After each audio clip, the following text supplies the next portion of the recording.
Hi there, I'm Mike, and what I have for you today is some more Black Series goodness. What I have here is a Disney Park / Shop Disney exclusive Dok-Ondar. Dok-Ondar has the honor of being the first Ithorian in the Black Series, well before Hammerhead, which is weird, but I'll get more into that later on my full thoughts. Here we have a gentleman who was introduced solely for the Disney Galaxy's Edge park. Now, before you go into the comments and say, I hate Disney, I don't like you know what? Just save it. It's fun. Just turn off your cynicism for a little bit and try to enjoy things. Doc Ondar is the proprietor and owner of Dok-Ondar's Den of Antiquities. It's basically the store. You can go there and you can buy an Emperor Palpatine robe. You can buy some Jedi pants. Wait a minute. Is that a butt plug?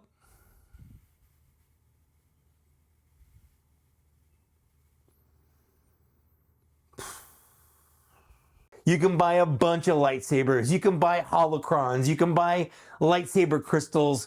It's right outside Savvy's workshop where you can build your own lightsaber, which I've actually done a video on. This was announced, I think, on the 4th, and then it went up for pre-order, and then it just kind of started shipping out. I've had it for a week or two. I'm trying to get back into the swing of things and doing Black Series videos and maybe more.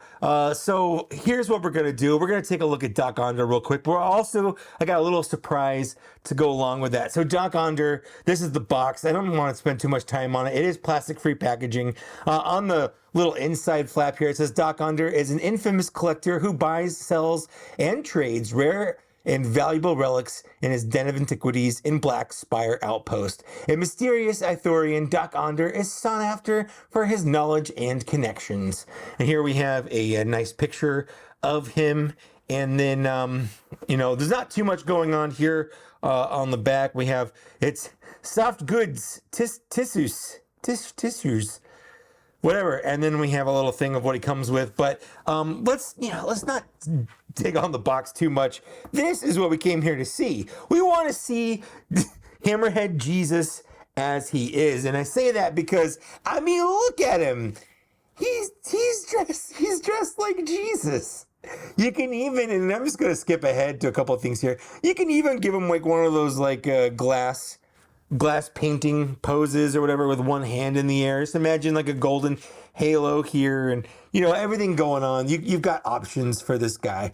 But he looks so good. This is everything I wanted a Black Series 6-inch scaled Ithorian to be. I've always had a soft spot in my heart for Ithorians, and I say that because my very first Star Wars action figure was Hammerhead. I thought it was an action figure of E.T. because I was a dumb kid. You know, let's start with his looks. And as far as I can tell, his looks are great. In the shop, he's kind of gated behind. He's an animatronic, obviously. But you can see kind of better pictures of him. And he looks pretty spot on. Like, he looks good. He is a mixture of soft goods and also rubber. I'm gonna be honest, I don't love the soft goods. When you have soft goods at this scale, they just don't hang right because they don't have enough weight. And that's just an issue with the 6-inch scale in general. The only way I've seen people get around it and have it look good is if they put some wiring around like the hems. So it gives it, you know, a little more posability so you can fudge the weight of the clothing. And I think that would have been especially good here down in the bottom because what happens is it tends to kind of close up like this. And it just kind of makes it look like he has a pants skirt on instead of, you know, a dress, which is, I guess, what he has. He does have clothes underneath. We'll get into that in a bit. I'm going to say I'm not going to take the clothes off of this guy. There are pictures if you want to see it.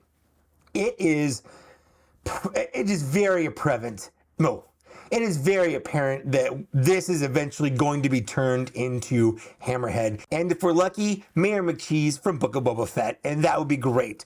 But, you know, one of the things that the Black Series line really does well is aliens. They have that sculpting down.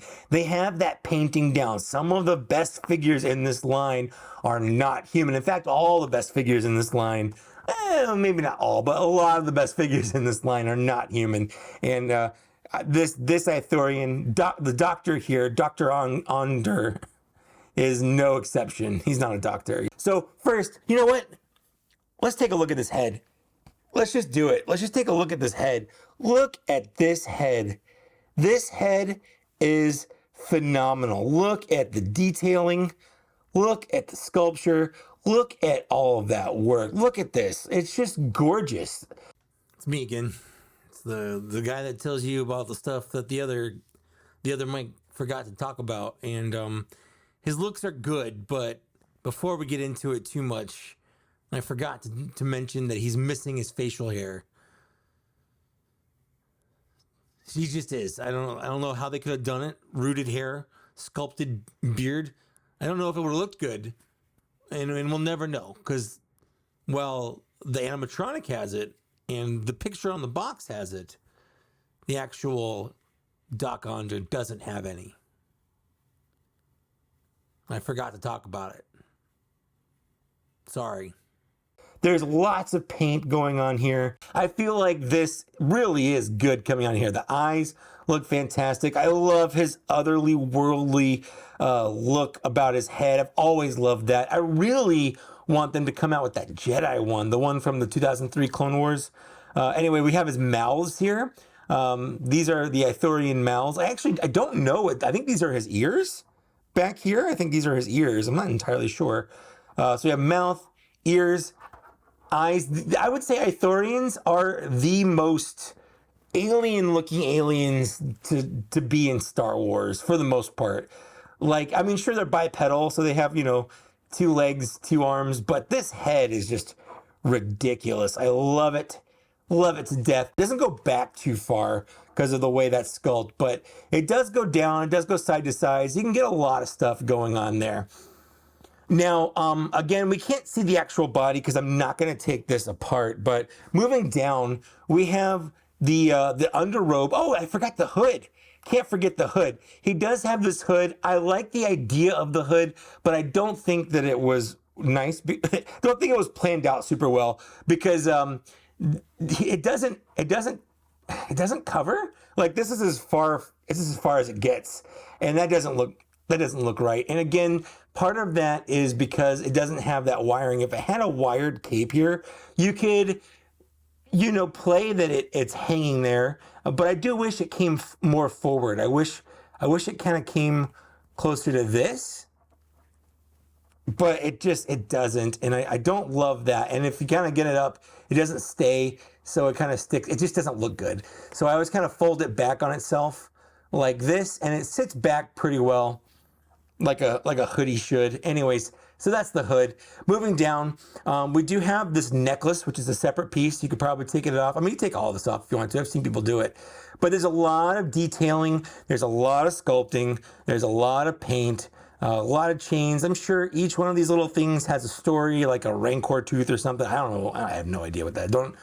If that's not a Rancor tooth, don't at me because I just made it up. I don't know. But there's like an upside down can stack thing going on here, like some kind of microphone disc thing. I don't know what any of this stuff is, but it looks cool. And there's a lot of detail. They didn't skimp on the paint here. Even on this little sash, this little Jesus sash, we have nice little paint here. A lot of great sculpting. Goes all the way around. Yeah, it looks good. The underrobe does look a little plain, but that's thrown off because you take it as a whole. You don't take it as just the underrobe and then this thing. You kind of take it as a whole, and as a whole, it looks real good. So let's take a look at the arms here. The arms are, they're going to be hindered just based on all the stuff around, but they come out and do what you want. You can go up, you can go down. It has a really deep bend, which is nice. And of course it has a swivel. There's also a butterfly joint in there. So again, you got lots of movement in here. I love the look here. I love the way they have sculpted the hand where it's kind of two fingers out. You get a lot of different expressions. You can do gang signs if you want. That end of Indiana Jones in the Last Crusade with the Grail Knight who's waving by at the people who just destroyed his home for the last 400 years or whatever. So you got a lot of stuff that you can do here, which is pretty nice. I like it. Was it more than 400 years? Was it like 900 years? It's like 1,000 years? That's not important. That's not what this is about. You know, we also have wrist.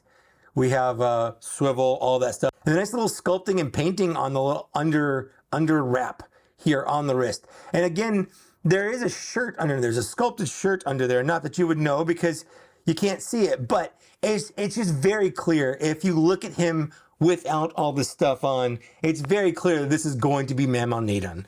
But what they did was they made Mammon Nadon because it's clearly what this is.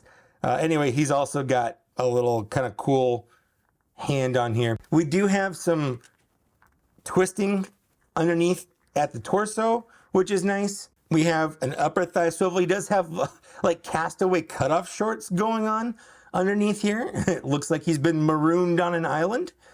These are his pantaloons, I guess. And then of course we do have a knee bend here, and it's got a little swivel right there. And again, the legs got so much great detailing and sculpting and even painting. There's a nice wash on it to kind of bring out the wrinkles. And then even down on the toes, like we have some nice toenails and things like that. And it's a shame. It's an absolute shame that this is covered up with this gigantic ass robe. Now, that's not to say that I don't think he should have the robe, because Doc Ondar has the robe. It's just a shame that, you know, it's covered up. That's all I'm saying. It's just a shame. And whenever we do get Hammerhead, it's going to be nice to see the sculpt of this guy in all of its glory, because he deserves it. This looks good. I like this, and I can't wait to get a better version of it based on a character that I super care about more. Not that I don't care about this guy, because I do like him, and there's a lot of cool flavor stuff that you get with him. So let's talk about his accessories real quick.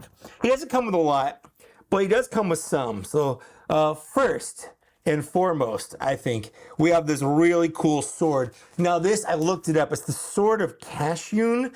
As far as I know, they made this up for Galaxy's Edge. It's not like it was a obscure thing from a book. As far as I can tell, I couldn't find anything. It's molded in all one piece of plastic. There is some nice painting on the hilt. There's some fun little details. He can hold it. Obviously, he can sell it. That's what it's there for, because he collects antiquities. So basically what he does is he comes with antiquities. The next thing he comes with is a clone helmet. Now, I think that that's pretty cool. This, as far as I can tell, and I say that a lot, I'm saying I can hear it when I say it, but this isn't a specific Clone Trooper's helmet. It's a Phase 1 Clone Trooper helmet. But I don't think it's like gris or anyone. It is dirty, but I don't know if it's dirty because that's how this clone trooper painted its armor, or if it was just dug up, you know, from some excavation site. I'm pretty sure it's supposed to be just kind of dug up from an excavation site, but who knows?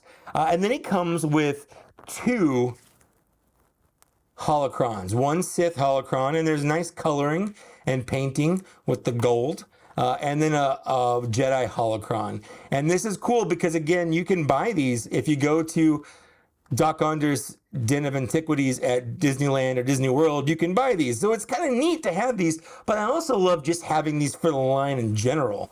Like, there's just a lot of fun scenes you can set up on your shelf or take pictures with, where these are cool accessories to have for those pictures. So I love stuff like this, and it pairs really well if you have the one that came with the Gaming Greats Cal Kestis from, you know, the alternate look one, the deluxe one. It came with one of these, and it's cool to have 3 of them again. So I want more, but that's all he comes with. You get the figure, you get a sword, you get 2, not 3, you get 2 holocrons, and you get this little, you know, helmet that he can't wear because he's not a clone trooper.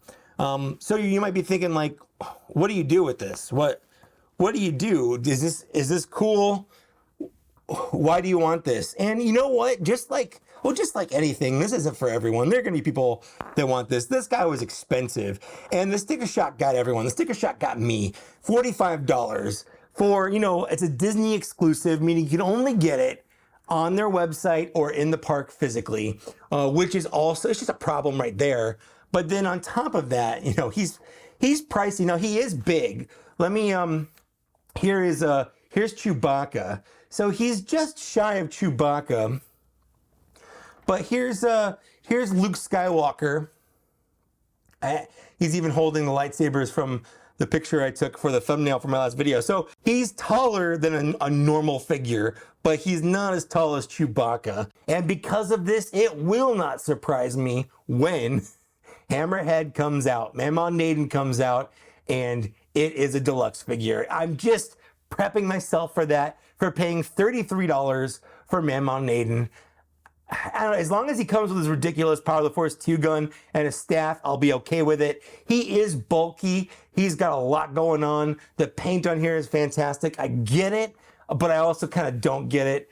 It is pricey. So that price is going to turn a lot of people off. And frankly, I don't blame you. I really don't. But I kind of talked about, what else can you do with this? So being friends with some cool people, namely people like Landspeeder Luke, and then my co-host for Black Series Cantina. Helpful plug for my podcast. If you want to hear me talk more about Black Series on a bi-weekly basis, I have a podcast with my friend Zach. Not Bots and Shots Zach, a different Zach, a more southern Zach. And we talk about Black Series every 2 weeks on Black Series Cantina. But he printed this Landspeeder Luke design for me, and this is Doc Ondar's Den of Antiquities. He printed this for me, and I honestly could not be more grateful for this. You can put all the little stuff he comes with on the shelves, and this is absolutely how I will be displaying all these things. Put that there. We'll put that there. Let's put a little remote droid here, maybe. Let's put Grogu. Why not? Let's put Grogu right here. Let's put a little Grogu there. We could put this little, you know what? Hold on. Let's take these off. I'm just playing now, guys. You're watching me play with these toys. We'll put this box here. This is the box that came with the Grogu Luke Skywalker. It's got Yoda's lightsaber in there. That is actually a pretty apt place for that. So that's one part of this. The next part is sort of just the counter, I guess, right here. So I have the counter and I have the little Indiana Jones statue because I feel like that goes well with it. Put a couple of lightsabers in here. Landspeeder Luke did make little lightsaber stands for him. I don't have them printed because I don't have a 3D printer. My co-host printed this for me. I love this. I love this so much. This is how this is gonna be on my shelves. There we go. I'm gonna put that there to give it the illusion that there's something here, but there's not anything there. So the sword can go there. I love this. And what I did was I took a couple pictures of, Indiana Jones. I don't know if he's trying to pawn this statue off or if he's trying to buy the statue from Doc Ondar. I think that works out pretty well if he's trying to buy it. So, there's just fun things that you can do with this that I absolutely love. This is the kind of thing that I want from Black Series. I want the world building. I know people are like, well, if you want world building, get Vintage Collection. It's 3.75. That's the world building scale. You know what? I reject that. I know it's easier to world build at a 3 3/4 inch scale. It's friendlier on the shelf if you world build on a 3 3/4 inch scale. But you know what? There's majesty here. There is awe here that you just don't get. There's a level of detail that you just don't get at that smaller scale. And I vastly prefer this. So I love having options for this. So I just want to say thank you to Luke. Thank you even more to Zach for printing that and sending it to me. It's made me happy. I've still got dopamine hits every time I look. So it's not even like a one-time dopamine hit and it goes away. Every time I look at this, I'm like, oh yeah, that's the stuff. This is the collecting stuff that I want. That's the goods. So Thanks, and thank you for watching. As far as the figure, I don't love the price. In fact, I don't like the price, but I'm willing to pay this price because it is such a niche thing. This is for people who like Galaxy's Edge, or just like aliens in your collection. It's not going to be for everyone, and that's why you can't just go to Target and buy one. You can't just go to Walmart and buy one. You can't go to Big Bet Toy Store and buy one, unless for some reason they show up there. I don't know. It's weird how online stuff works sometimes. But with that, that's my thoughts. I'm going to give it as a whole, oh man, a score? I have to give this a score. Let's give it...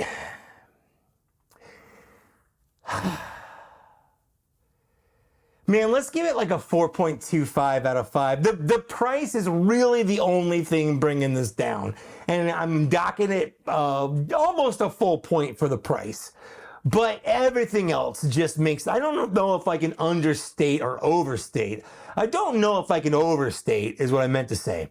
I don't know if I can overstate how much I enjoy having this figure in my collection. And at the end of the day, that's what matters. Do you like it? Do you want it? If the answer is yes, awesome. And if you get it, I don't think you'll be disappointed in it if it was something that was appealing to you in the first place. I don't think this is going to win anyone over who was on the fence or didn't want it. I don't think anyone's going to watch this and go, you know what? That Mike guy is talking some sense. I'm going to spend $45 on this. You know what? Don't. Wait until Man on Naden. I'm happy that this guy was made, and I'm happy it took them so long to get here, because if they had made this, 5 years ago, 7 years ago, the line just turned 10. If they had made it any time before the last year or two, it would not have been good, because it is an objective truth that the figures they're making now, the articulation they're putting on, the paint apps they're putting on, the sculpting they're doing is way better than it was even 3 or 4 years ago.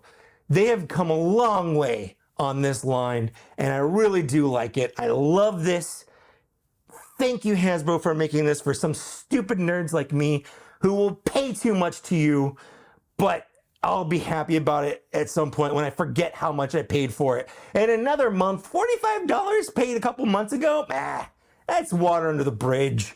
Now I have an Ithorian, and I'm gonna like it. But yeah, so that's my thoughts. Let me know down in the downstairs area what you thought. I love to read and respond. Thanks so much for watching. Thank you to these people who still support me on Patreon. Thank you for keeping up the faith as I found myself again. I'm back. I'm making videos. Let's do G.I. Joe next, right? Like, share, and subscribe, and I'll see you later. Bye.